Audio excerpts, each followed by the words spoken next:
librarian for CGL Kelly Library. And during this brief presentation, I want to show you how to access some resources that are going to be useful for you as you matriculate through the program here at WSSU, and just show you how to successfully use some of the databases that we have so you can find those articles. So now the reason why I'm starting here at Google is because I know everybody uses Google. I use Google a ton.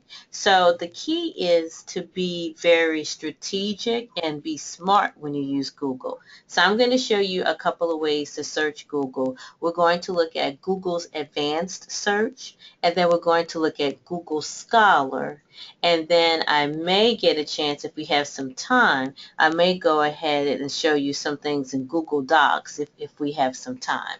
So I see Candy has joined us. Now, Candy, can you hear me? And I'm just going to do a quick check here. Let me open the chat. And I'm going to say, Candy, can you hear me? Can you hear me? And can you see my screen? All right, so let's see if Candy can hear or see my screen. So we'll give Candy a chance to get caught up because I don't see her prompts is not open yet. So we'll see if she can hear or see. All right, so I want to show you the first thing. So if you search here for Google, oh my God, you're going to get a ton of hits, and you don't want a ton of hits because you want to be smart. So let's take a look at Google's advanced search. And sometimes sometimes Google will have it on the main page, and if they don't, just go ahead and just type in Google's advanced search. So this is why I like Google's advanced search. So we're going to do a search of infectious diseases. So you just type in what search you want, and you can tell Google what site or domain you want to search from, meaning you can tell Google you only want hits from .edu, .org, or .gov. For nursing students or students in social sciences, I always recommend that you take a look at, you search from .edu and .gov.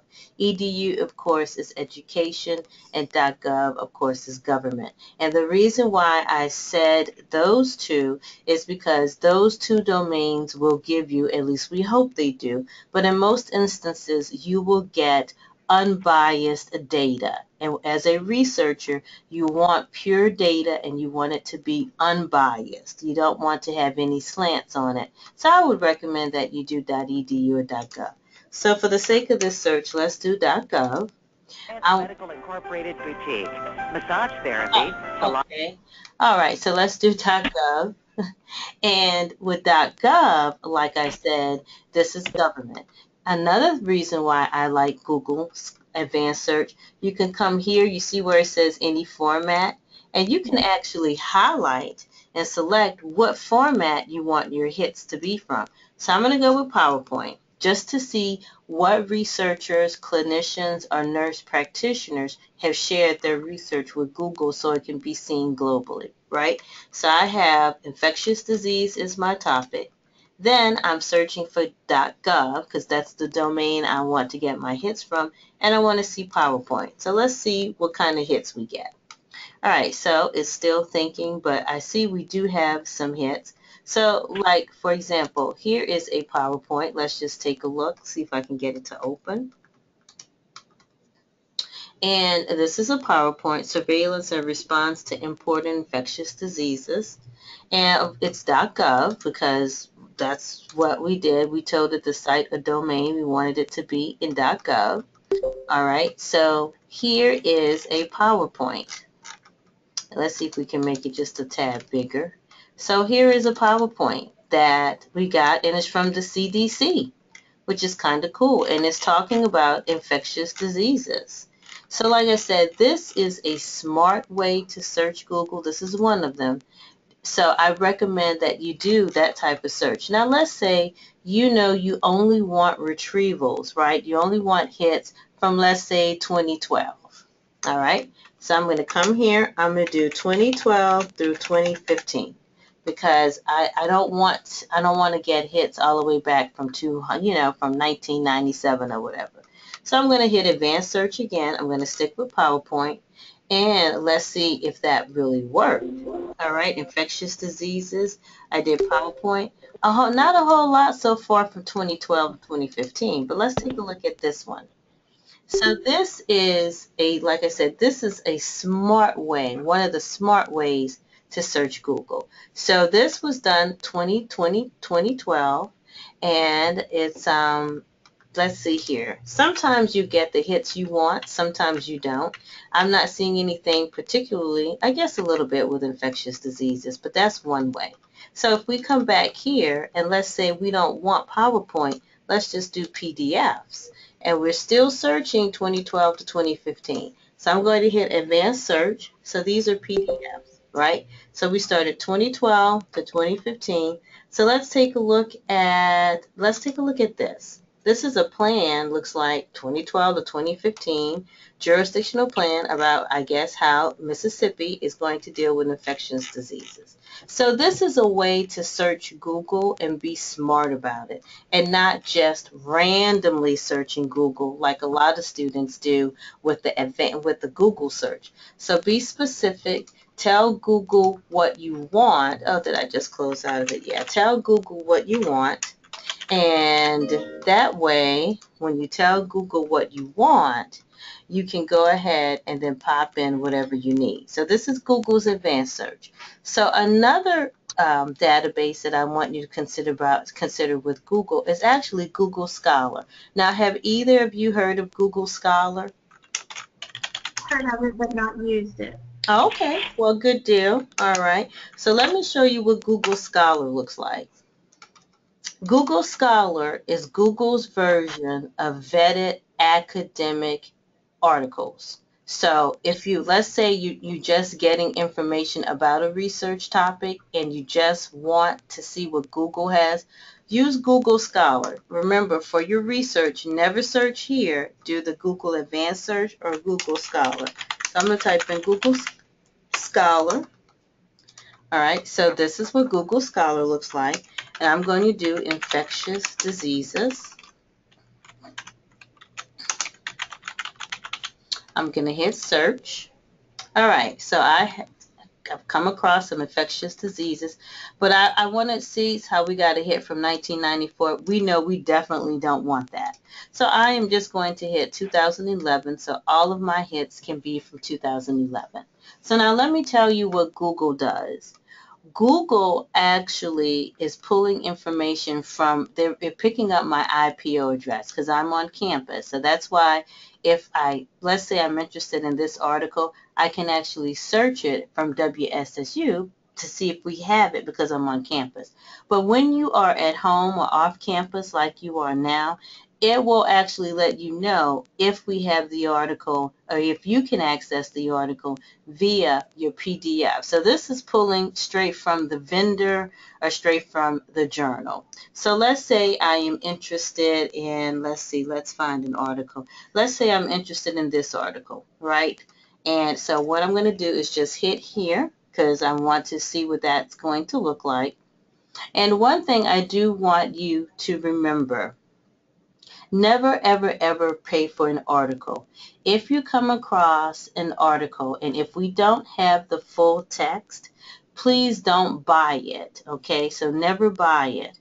Email me the pertinent information, the DOI, and I'm going to explain what that is, or email me this information here, or the title, or the APA citation, because this will let me know the title of the article and it would have all that pertinent information. The DOI, this little funky number, and we're going to see more in the searching when I show you. DOI stands for Digital Object Identifier. So that means that if you pop in this number and put it in any browser, this article will pop up. All right, so this is the article, and now as you see, if you want to get the full text, all we have to do is hit the HTML, and let's see if the full text will come up. Sometimes the PDFs will automatically populate for you, or the HTMLs, and sometimes they don't. But like I said, if we don't subscribe to it, and if you can't get the full text for a particular article, please, and it looks like this is the full text, please never pay for it. Just email me the APA citation or the DOI information, and I'll look for it for you. So that's one of the cool things I do like about Google Scholar. Let me show you something else that's really nice about Google Scholar. You can also take a look and see how many times that article has been cited. So for example, this article has been cited a ton of times. So that kind of tells you this is really good content. You know, people have been citing it and using it. Now, just because you come across an article that only has been cited 17 times, it does not mean that this is not a well-written article, because it is a peer-reviewed article. It just means people haven't really taken the time to sit down and write a review on it, or they just haven't taken the time to read it. And sometimes if an article is still fairly new, like this is kind of still a new article, it's only 2013. So even though it's only been cited 17 times, it has been vetted to meet those academic standards, so that's why it's published in this journal, Clinical Infectious Diseases. So like I said, this is a smart way to search Google. Use Google's advanced search and use Google Scholar, because when you do that, you can get some really good data, and you're not just pulling data from all over Google. You're being very strategic, because you are telling Google, this is what I'm looking for. So we looked at Google Scholar and we looked at Google Advanced Search. So now I want to show you something. So any questions about that so far? Yeah, that's helpful. Good, because I think, you know, when you get a chance, play around with Google Scholar. There's some really good content in there. So now I do want to show you this, and I'll see if I can get a couple of you to participate. Oh, so let's see. Okay, okay, good. I think we got it. I always recommend that, I know when you save your content, either you save it on your desktop, you save it on your laptop, or you save it on a flash drive. I want you to start thinking about saving your content in the cloud, meaning Google Drive or OneDrive, and I'm going to show you Google Drive. The reason being, if something were to happen to your flash drive, if you were to lose it and you got all your research on one flash drive, or you got all your research on a computer on a laptop, and that computer or laptop crashes, or you lose your flash drive, you're kind of in trouble. So start thinking about using Google Drive or OneDrive or Dropbox. I'm going to show you Google Drive, and let me see here if I can get to my grid here. One thing I like about Google Drive, right, is that, am I in the right path? Let's see. Nope, I'm not in the right one. Okay, hold on. Let me sign out of this one and let me get to the right one. I need this one. One thing I love about Google Drive is that it is accessible 24/7. Yeah. Well, it will help if I remember my password. It's accessible 24/7. So that's why using Google Drive is a perfect tool to help you with your research. Just put everything in there. So this is the grid, and this is where you can get Google applications. So I want Google Drive, and of course you have your Gmail. One of the things I love about Google Drive, it gives you an example. So Google Docs is an example of Microsoft Word. Google Sheets is an example of Excel, and Google Slides is Google version of PowerPoint.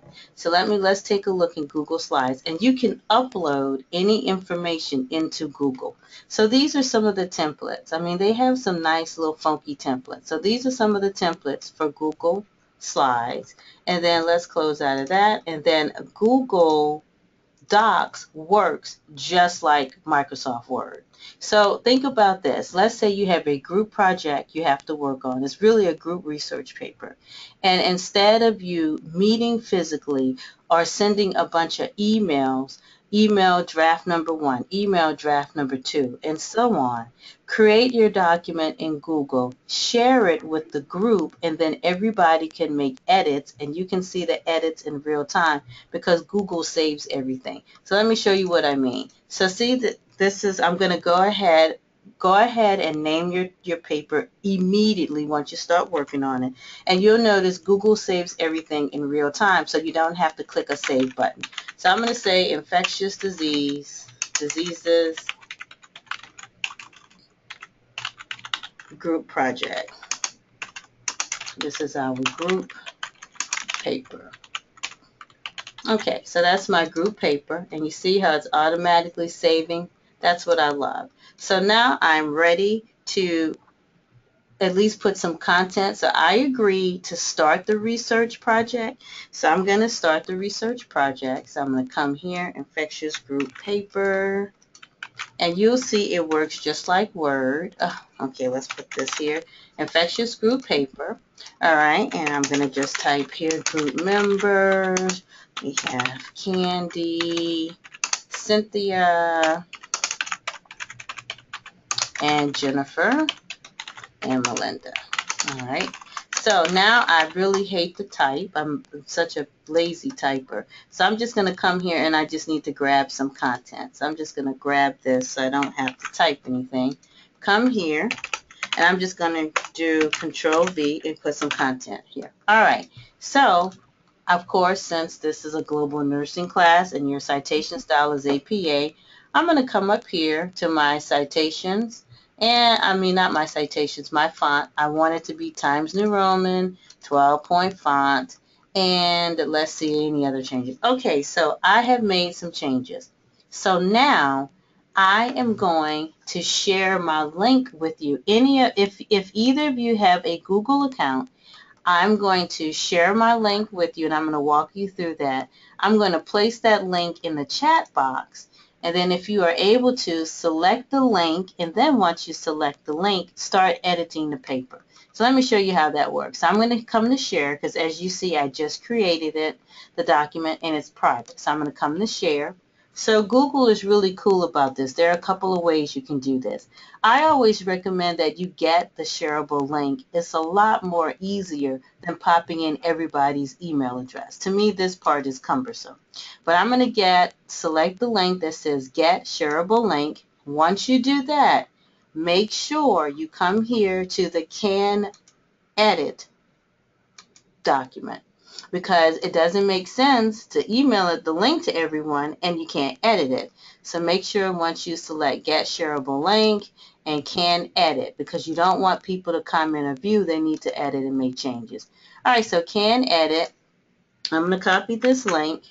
I'm going to put this link in the chat box, and if either of you have Google, go ahead, click on the link, and then, or just try it. Just click on the link, and then now I want you to start adding content to the paper. So type anywhere on the paper. So I see we have a couple of people that have arrived. So if you can, start typing anywhere on the paper. And then I'm going to come here, and I'm going to add my little content.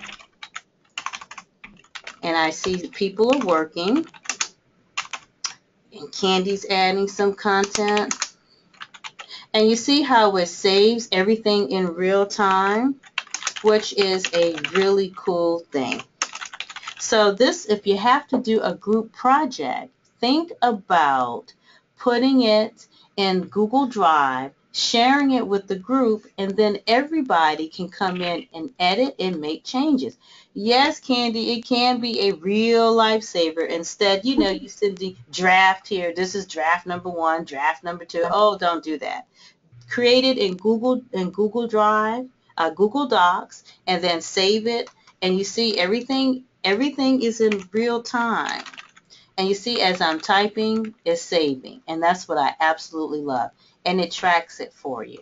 So this is a cool tool to use when you have to think about those group projects. Think about creating it in Google Drive, and use Google Docs or Google Slides, and then share it with everybody. So I'm going to get out of this. Thank you for participating. And if you don't have a Google account, go ahead and create one. It's free. And like I said, I think I use Google too much, but this is a really time saver when you got to work on those group projects. So let's say you have a PowerPoint, right? And you just want to upload some content into Google. All you have to do is come here, because let's say you already have a PowerPoint in Microsoft Word and you don't want to start all over. So what you can do, you can come to upload files. You can find the PowerPoint. Let's see if I can find the PowerPoint somewhere on here. All right, let's see here. I got too much junk on here. All right, so let's try here. Okay, so here's a PowerPoint. So I'm going to take this and just upload. And you see what it tells you? It's uploading BB research class. And then all you have to do is find it here. And here it is. So I'm going to give it a few minutes to open. So now if I wanted to, I can download it. And then once you download it into your Google Drive, then you can go ahead and then we can share it.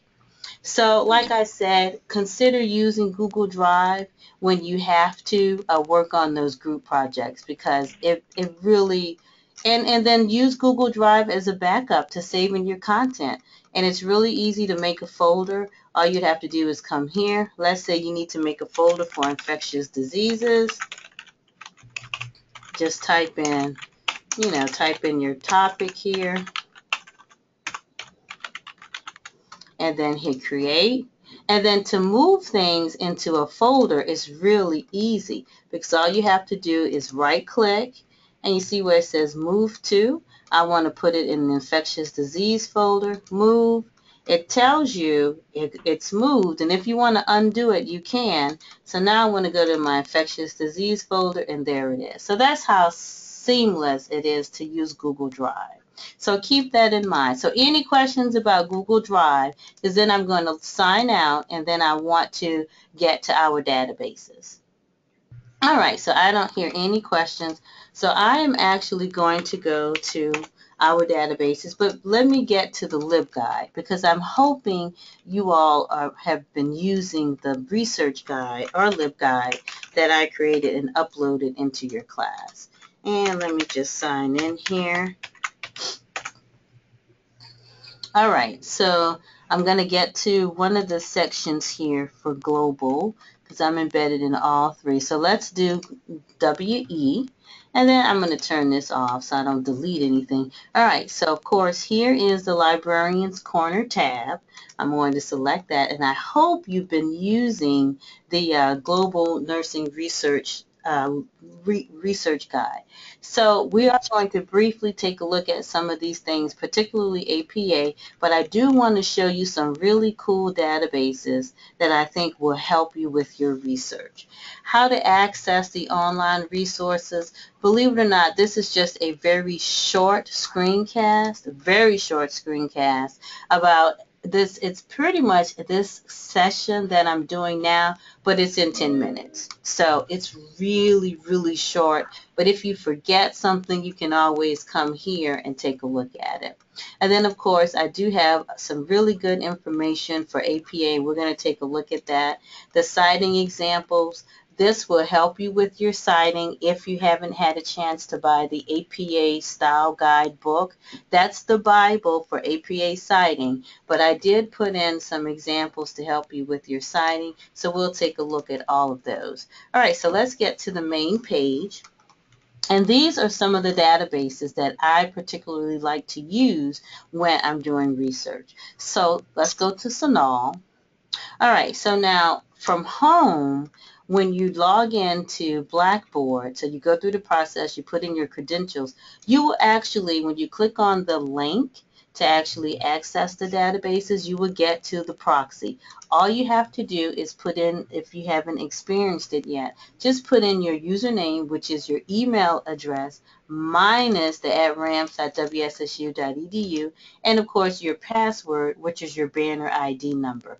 And once you put in your WSSU credentials, that one time, you should be able to freely search the databases without putting these in, every single time.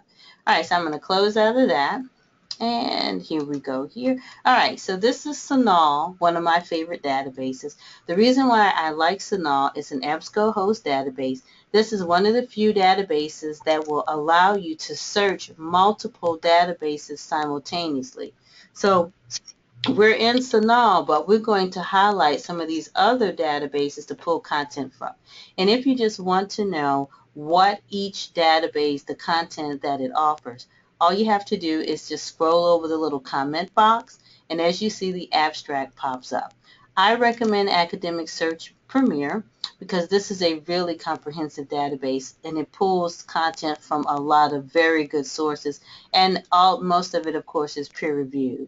And you know that your professors always want peer review. They will tell you, I need peer-reviewed articles. All right, and Sanal, of course, is already highlighted because that's the database that we are searching. I always recommend, of course, the health databases because these databases are where you can get a really good bit of health data.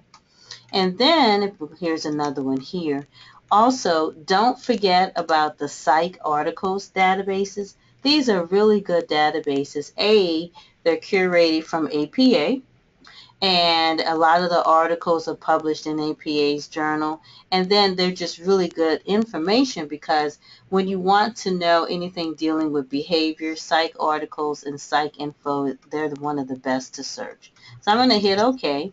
So we are actually going to be searching all these databases at the same time, all these journals at the same time.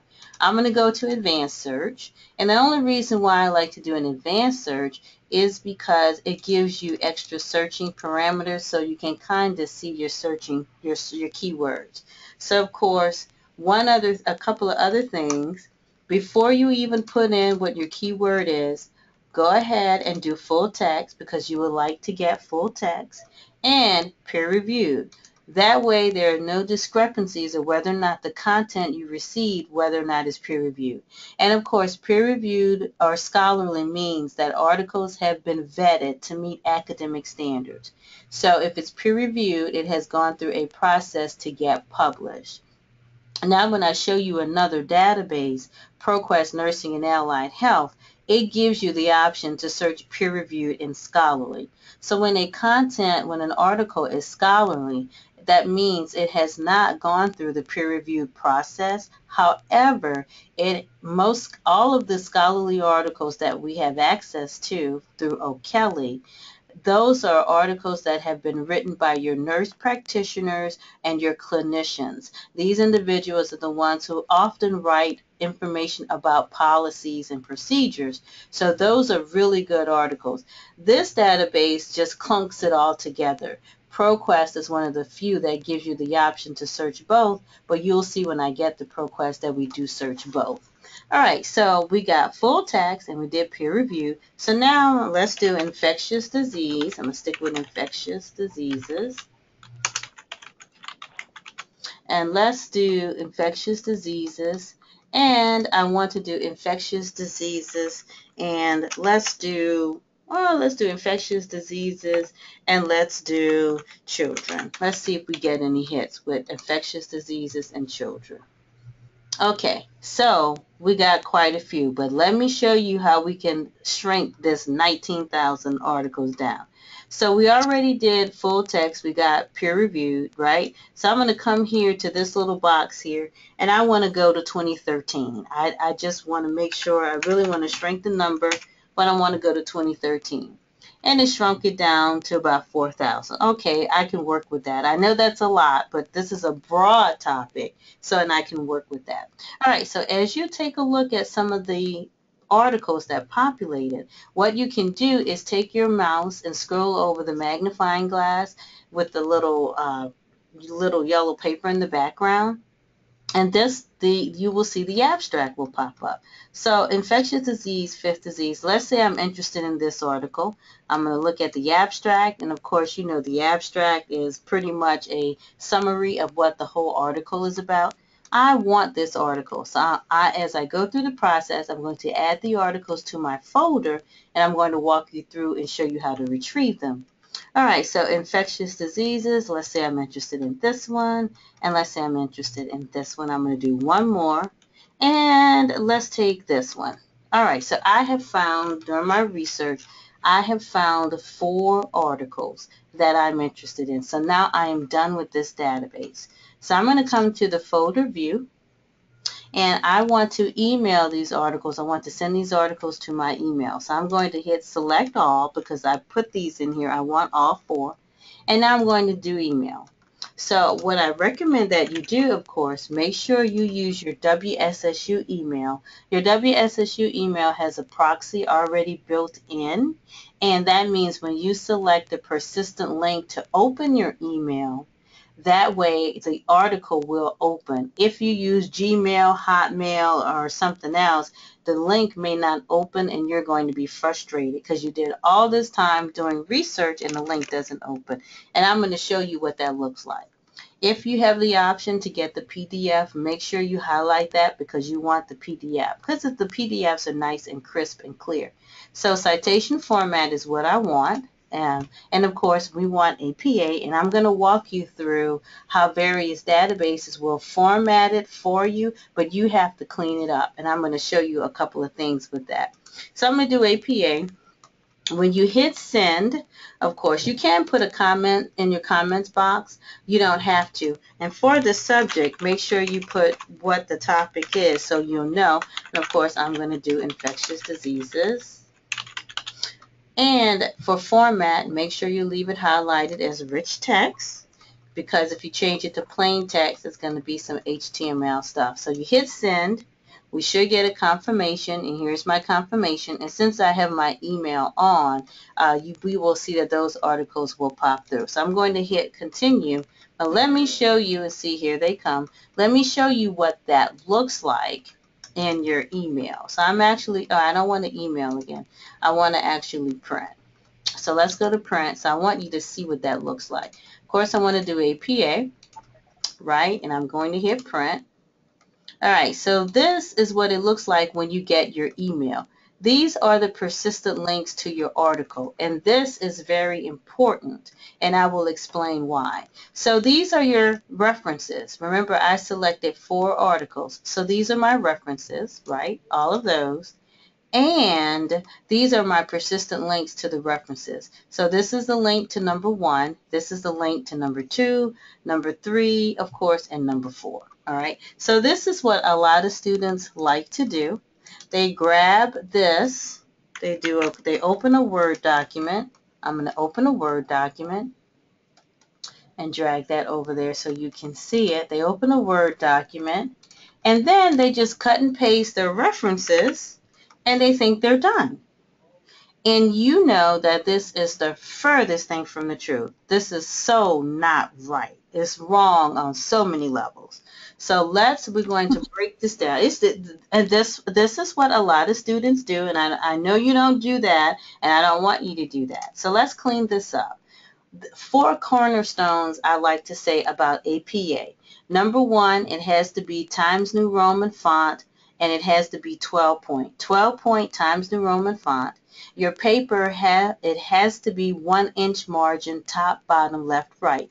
And you know that because all you have to do is really go to page layout if you're using Word and hit margins, and top, bottom, left, right is the margin size for normal. But just set that on your paper just to make sure. And then, of course, it has to be Times New Roman 12-point font, 1-inch margin, top, bottom, left, right. Your paper, it has to be double spaced. Everything has to be double spaced. And it also, your references have to be alphabetized. All right, this is actually centered. So I'm going to center this. Well, first, let's clean all this up. So I'm going to grab this. And as you see, the databases, when they export the formatting APA to your email, they don't care about the font size. They're just actually formatting. So they're not going to look at the little things that you have to look at to make sure everything is right.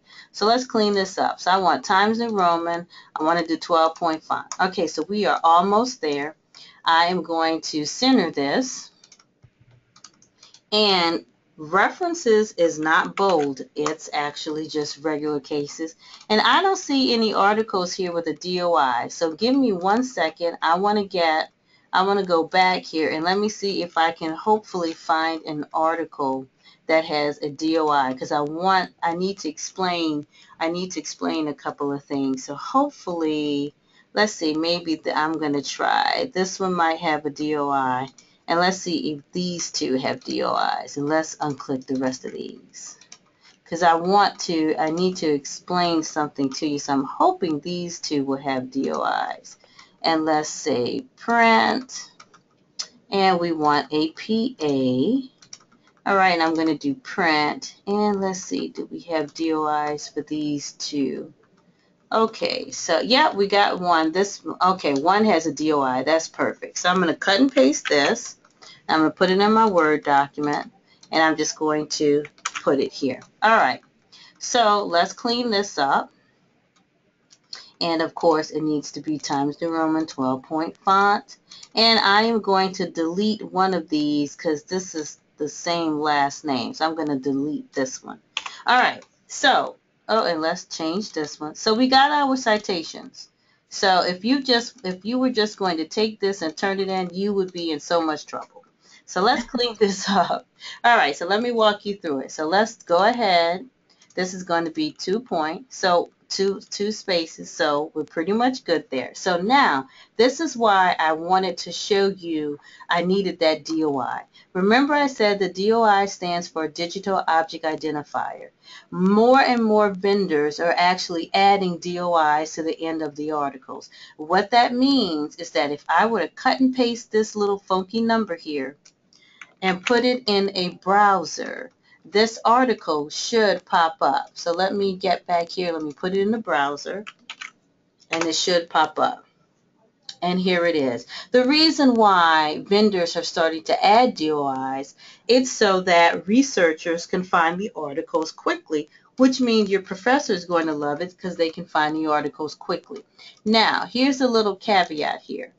When you actually pull articles from a database, this database does not do it, and let me explain what I mean by that. If an article does not have a DOI, which this one doesn't, this one doesn't, this one doesn't. If it doesn't have a DOI and you got the article from an online database or from an online journal, you have to put retrieved by, or retrieved from actually, and I cannot type or spell, retrieved from, and you put that persistent link. That's why for this database, it is so important to make sure you have the persistent links. And I just know I had the pages open. Where did I put it? All right. So for example, I'm just going to grab this permanent link here. I'm going to cut and paste it, and I'm going to put it right here. Okay, and of course, you clean that up because it has to be the same font. If you get your article from an online database, and if you don't put, oh, I didn't mean to do that. If you don't put where you retrieved it from, your professor's like, okay, well, where did you get it from? If you got it from an online database, this is what that should look like. Retrieve from and the permalink. Now, this article has a DOI.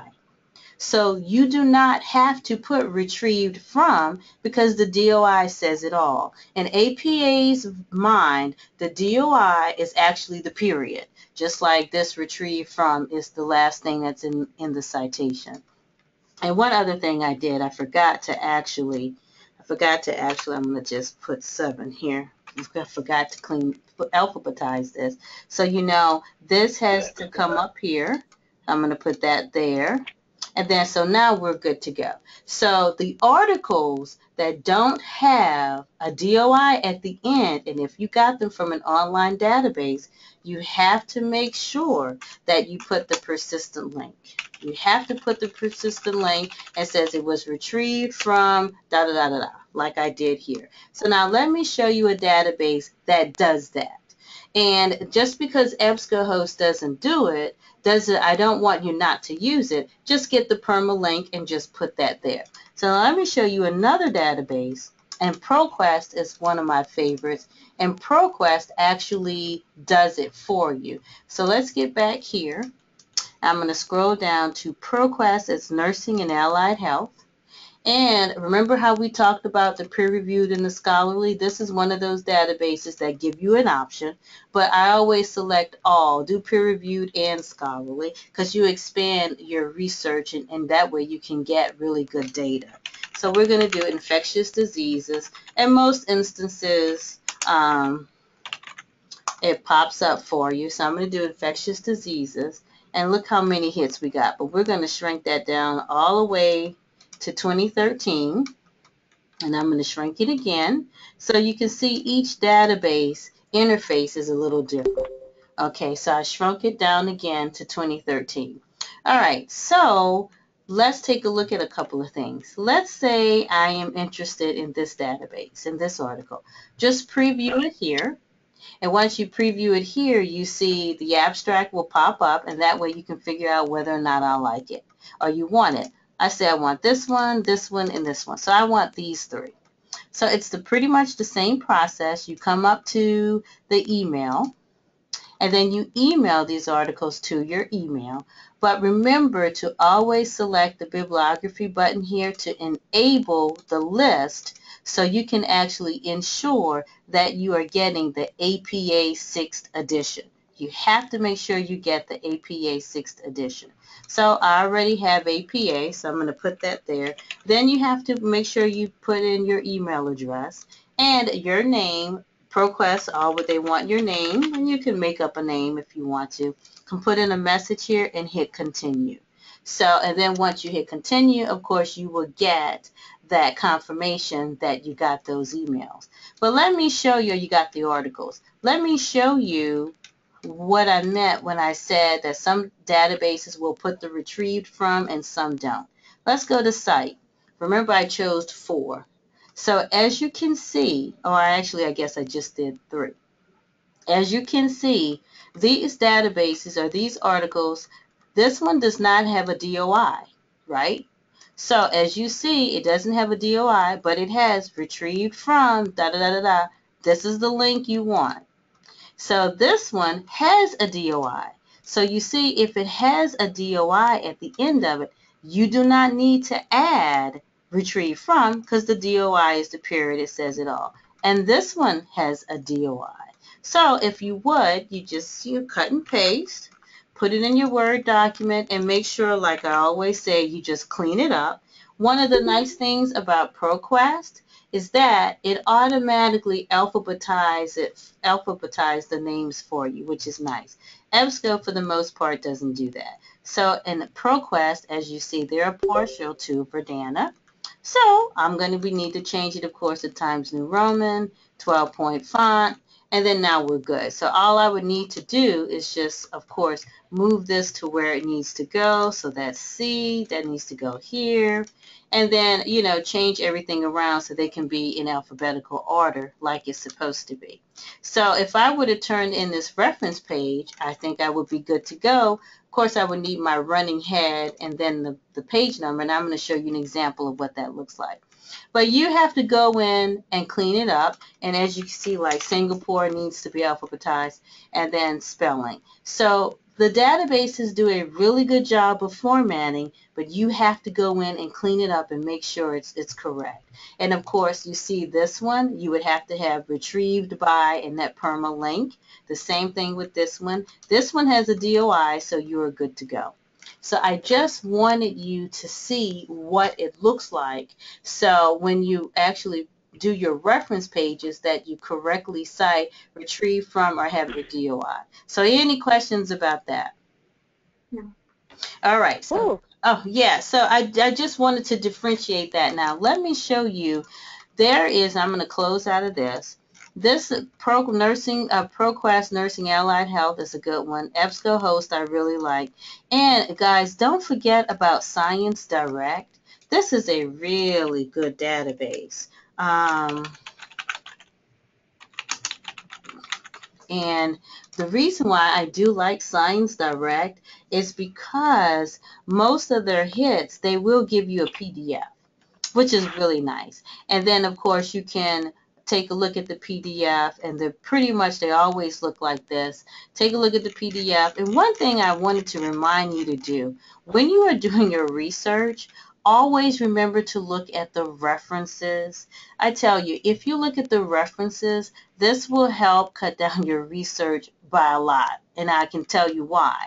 Let's say you found an article here. Let's say this article lends itself, let me find one. Let's say this article, number 20, lends itself to my research. Well, of course, it still has to meet the same qualifications that the other articles, your other references meet, meaning, of course, it's got 2015, that's perfect, and this is perfect. So you can actually take this article and use this as a reference for your paper. So make sure you always look at the references. One thing about social sciences is that social sciences, they have a ton of references. I mean, look at this. This paper has 40 references.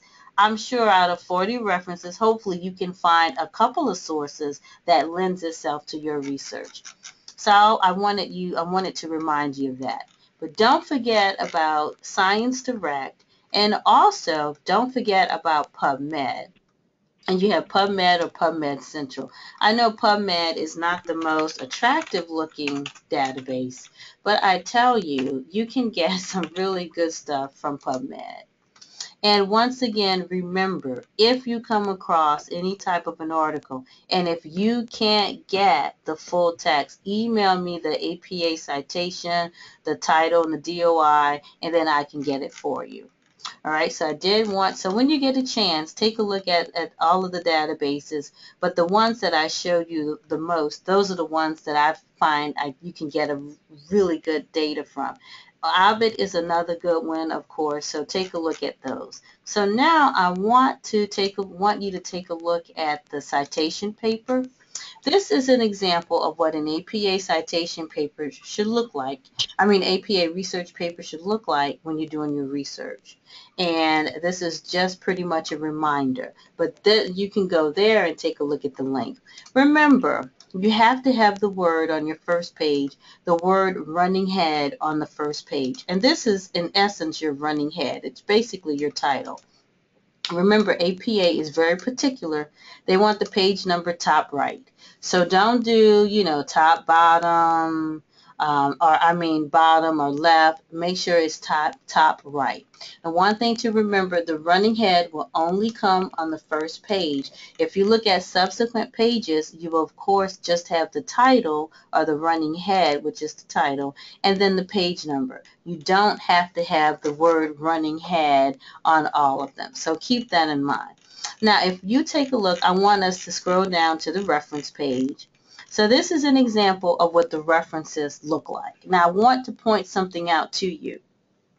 You take a look at these references, and these are journals. The reason why these references don't have a DOI at the end, or they don't have retrieved from EBSCOhost, is because the person who actually wrote this paper, they physically came in the library and they physically looked up their research from the journals in the library. So if you, which I know you because you guys are online, but if you were to happen to come to the library and you physically got one of the journals, this is what your citation looks like because you came and you did it in the building. But of course, if you got it from online, then of course you would need to have the retrieved by, or if they had a DOI, put a DOI. But of course, this is nicely done. This is the reference page. And of course, every reference that you have here, these references need to be in your paper. So keep that in mind. All of the references that you have here need to be in your paper. And you see, of course, they're alphabetized.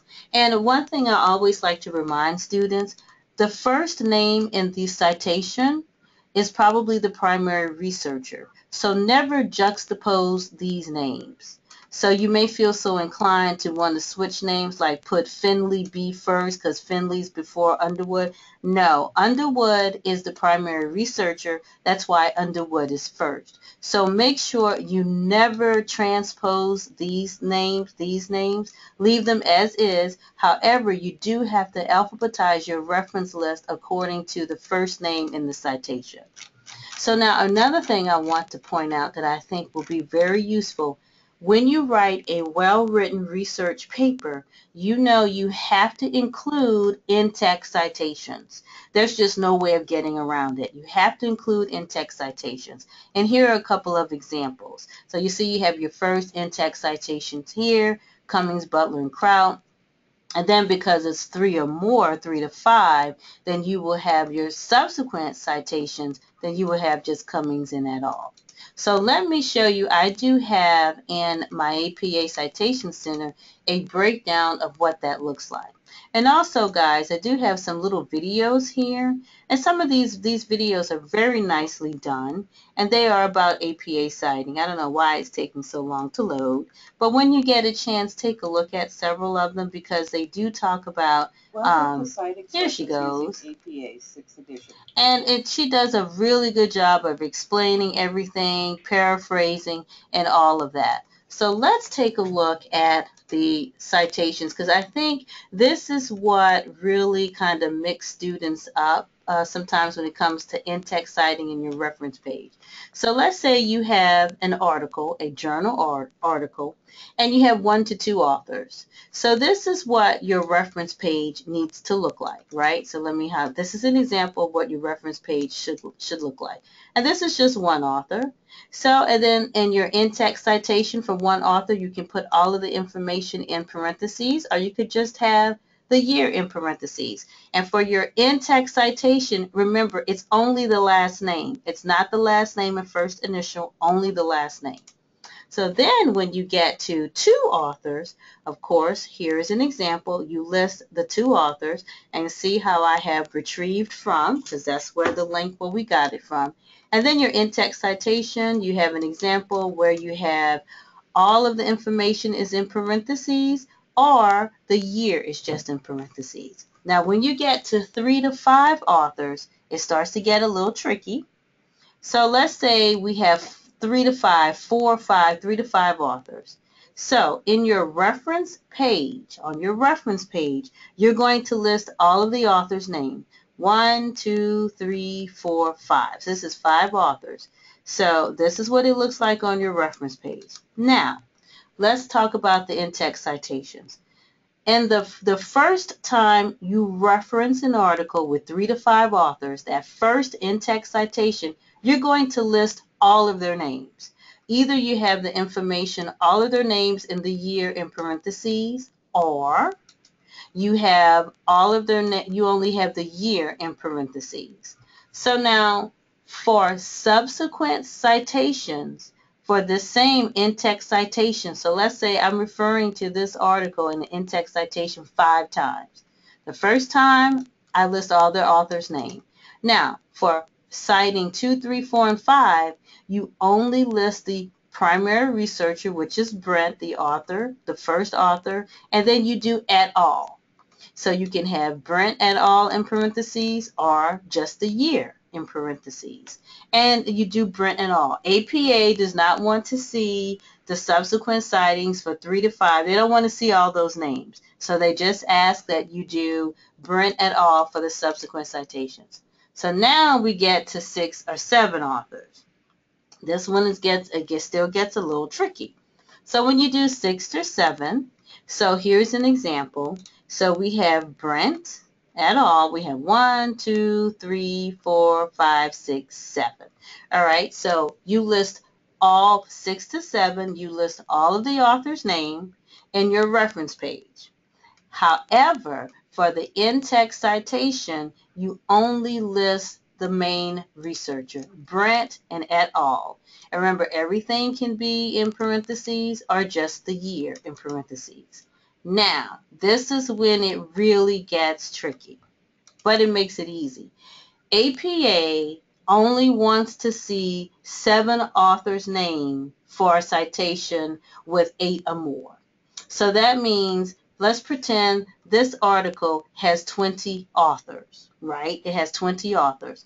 APA only wants to see 7 of the authors' names. So this is how you do that. You take the first 6 authors, 1, 2, 3, 4, 5, 6. So you take the first 6 authors, and you guys know APA is always the last name, first and second initial. You take the first 6 author, and then author number 20 is going to be number 7 in your reference citation.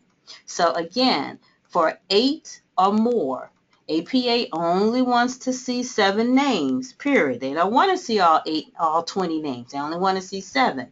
So you list the first 6, 1, 2, 3, 4, 5, 6, followed by an ellipsis, and then number 20. This is the last author, Mr. Appleside. He's number 20, so he's actually going to be number 7 in my reference page. And then for your citations, APA does not want to see all 20 names in the in-text citation. Of course, you do Brent et al., the primary researcher, so you can have everything in the parentheses, or you can have just the year in the parentheses. So I did want to go through that with you because I don't want you not to use an article because it has 20 or more authors and you're like, well, how in the world am I going to cite this? So that's why I have an example here so you can actually see how you can cite it. And then there's some more examples, newspapers, and just some more examples dealing with how to cite various types of resources. So I did want to spend some time and go over the APA citing. And for those of you who might be interested, I don't know if you had a chance to take a look at this.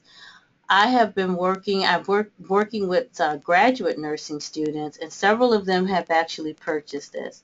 How many of you have heard of Perla? I have. All right. I have to. Okay, so now I've heard of it, but I've never used it. Wonderful. So have you all seen this Perla presentation before? No. Okay. No. I'm going to show you this right quick. It's very short. But this actually shows you what Perla can do for you.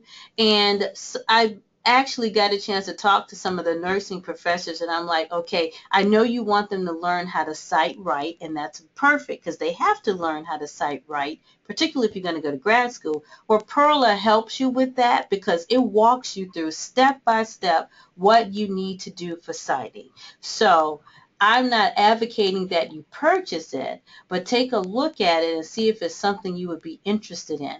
Now, Perla is $39.95, but you keep it forever, and whatever updates you get, it updates the APA software for you.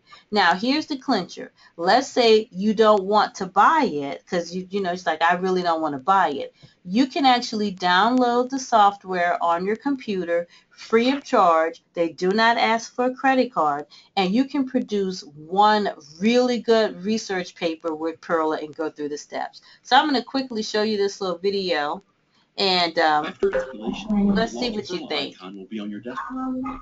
Just double get started. Can you guys hear it okay? Yeah. Okay, good. On the button that says Start a new APA 6th edition paper. It will prompt you for the title of your paper. The running head and page header will be created automatically. Notice that your name and the name of your institution are already in place. Click OK, and Perla will create your page automatically, format the margins, and set the correct font for you. Now that we have the title page set up correctly, we're ready to start typing our paper. Having entered some text, it's time for us to create a citation. Here's how to do that. Perla is a Microsoft Word add-in product. You'll find the Perla menu by clicking on the Microsoft Word add-ins menu, or in older versions of Word, in the menu bar at the top. The menu items that you'll use most frequently are found here on the toolbar. The drop-down Perla menu on the left side contains additional functionality, should you ever need it. To create a citation, click Create Citation. The current paper's references are shown. Here, since it's a new paper, we don't have any references yet. We will click on the New button to create a new reference. We can select the desired reference type by clicking on the various categories to choose the appropriate one. For this example, we're going to select Book with Author. Having chosen a reference type, the Perla reference wizard begins. Notice that as you go forward, Perla will only prompt you for the information that is needed for this specific reference type. Each step of the way has detailed and specific help to assure that the information is entered exactly the way APA requires. Having entered the information that Perla prompted us for this reference type, we'll click the Finish button. This takes us to the citation location screen, where we will provide the page number where the information can be found in our source material. Let's say page 21 for this citation. Perla now has the information to insert a perfectly formatted APA citation in our text. And if we scroll to the last page, you'll see that the reference page has been created automatically without your having to think about it. That's really all you need to know about creating new references for your paper. But often we use the same references in paper after paper. With Perla, enter a reference once and you can use it in any paper. Here's how you do that. Click on Edit References and you'll see the list of references that are in this paper. Click the Reference Database button and you'll see all of the references that you created in previous papers. Highlight as many references as you'd like to import and then click the Select button. These selected references are added to your reference section. Notice that they're properly formatted and alphabetized as required by APA.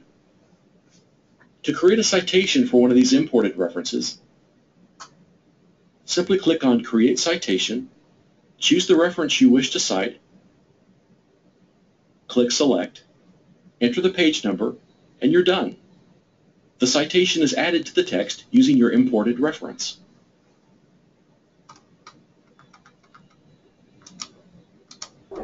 All right, guys, and that is pretty much what Perla is.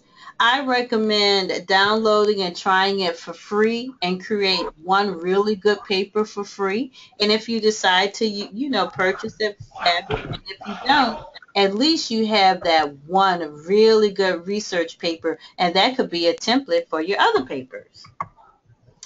So I did want to show that to you. Now, are there any questions or anything else that you think I could review or anything else that I may have missed? I don't think so. All right, because I want to, like I said, I definitely want to be cognizant of your time. I'm going to email you all a quick assessment. So if you would be so kind to complete it for me, I'd really appreciate it. And then share your feedback as to how you enjoyed the session, what could be improved to make it better for future sessions. Okay. All right, guys. So thank you so much, and shoot me an Ms. Libas. email if you need any assistance. Ms. Libas, Yes. this is Bill from the Randolph site. You came to our class a couple months ago. Once again, excellent presentation. Oh, wonderful, wonderful. Yes, Bill, I remember you. Yeah, I'm like the only guy in there, like always. Gotcha. For future classes, could you possibly do like this, like a little mini downloadable video? That way you could go back and look upon, because I've got tons of those from the last class, and as well as this one too. Okay. And I try to apply it again. It would be really good to go back and look at your, say, a video or a little 10 or 20 or 30 minute mini tutorial or something like that. Sure. Well, what I'm doing, Bill, actually, the session that we did just now, I did record it, and I am going to pop it in Blackboard under the Librarian's Corner tab. So if you miss anything, you can always review it, and I'm going to pop it there. Yeah, I just wish I could have had a little bit more advance notice yesterday. That's fine. I understand. So, thank you once again for a great presentation. Oh, you're welcome. And if you guys have any questions, don't hesitate to email me so I can help you out. All right. Okay. All right. Thank you. You're welcome. Thank you. Bye-bye. Bye.